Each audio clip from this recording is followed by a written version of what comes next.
আমার কাছে মনে হয়েছে যে একটা কুসংস্কার এবং যে ধর্মান্ধ এবং একটা অন্ধকার বিশ্বাস, যে অন্ধবিশ্বাস কুসংস্কার, এটার বিরুদ্ধেও কিন্তু একটা বড় শক্ত একটা বার্তা রয়েছে এই সিনেমার মধ্যে।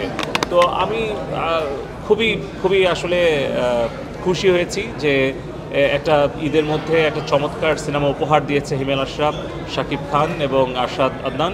এবং পাশাপাশি আমাদের সিনেমাটা আসলে বিশ্ব দরবারে তুলে ধরার মতো একটা সম্ভাবনা তৈরি হয়েছে। আমি মনে করি যে জাতির পিতা বঙ্গবন্ধু শেখ মুজিবুর রহমান যেটা বলতেন যে আমাদের রাজনৈতিক স্বাধীনতার পরে অর্থনৈতিক মুক্তি আমাদের লক্ষ্য, আর অর্থনৈতিক মুক্তি তখনই টেকসই হয় যখন সাংস্কৃতিক সংগ্রামটা সফল হয়। আমার মনে হয় এখন সেই সময়টা এসছে। আমরা বাংলাদেশে একটি অসাম্প্রদায়িক প্রগতিশীল সোনার বাংলা গড়ে তুলতে চাই, কুসংস্কার মুক্ত দেশ এবং মাতৃকায় উদ্বুদ্ধ, দেশপ্রেম উদ্বুদ্ধ একটা প্রজন্ম গড়ে তুলতে চাই। আমি মনে করি রাজকুমার সিনেমাটা প্রত্যেকেরই পরিবারের সকল সদস্য সহ এসে সিনেমা হলে দেখা উচিত। একদিকে যেরকম মায়ের প্রতি মমত্ববোধ, দেশের প্রতি মমত্ববোধ সৃষ্টি করবে, একই সাথে কিন্তু কুসংস্কার এবং অন্ধবিশ্বাসের প্রতিও একটা প্রতিবাদের ভাষা হিসেবে কাজ করবে।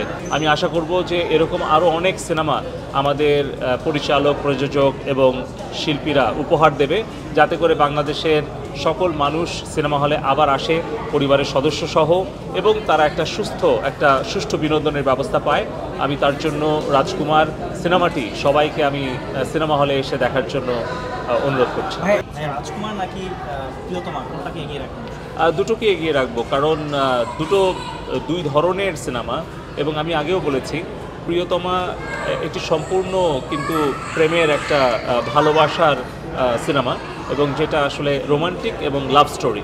আর রাজকুমার হচ্ছে মা, মাটি এবং দেশের প্রতি ভালোবাসা এবং অন্ধকার কুসংস্কারের বিরুদ্ধে একটা প্রতিবাদের ভাষা।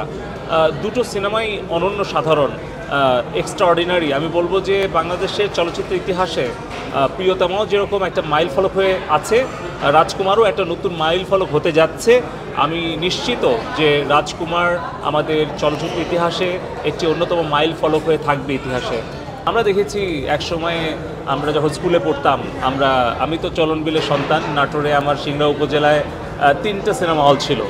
আমার এখনও মনে আছে বনলতা, বিচিত্রা এবং আরেকটা ছিল মল্লিকা।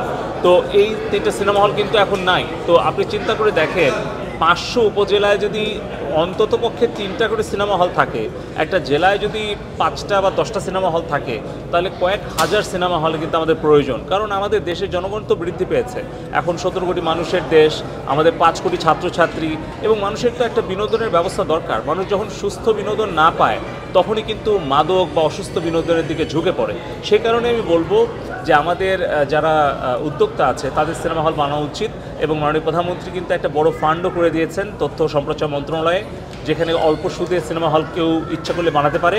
এবং আমরা আইসিটি ডিভিশন থেকে বাংলাদেশে একটা সিনেমা হল আমরা রাজশাহীতে বঙ্গবন্ধু শেখ মুজিব হাইটেক পার্কে আমরা সিনেমা হল কিন্তু নির্মাণ করেছি, এবং স্টার সিনেপ্লেক্স কিন্তু সেখানে ভাড়া নিয়েছে, এবং সেখানে কিন্তু আমরা প্রতিদিন সেখানে হাউসফুল দর্শক পাচ্ছি। এবং আমরা আরও 12টা হাইটেক পার্কের ক্যাম্পাসে আমরা আইসিটি ডিভিশনের হাইটেক পার্ক কর্তৃপক্ষই সিনেমা হল, আমরা থিয়েটার বানাচ্ছি।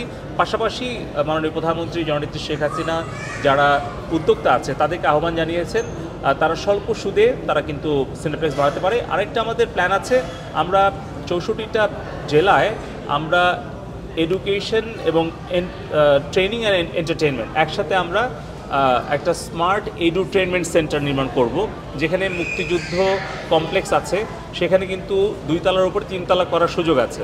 তো আমরা মুক্তিযুদ্ধ মন্ত্রণালয়ের সাথে কথা বলছি।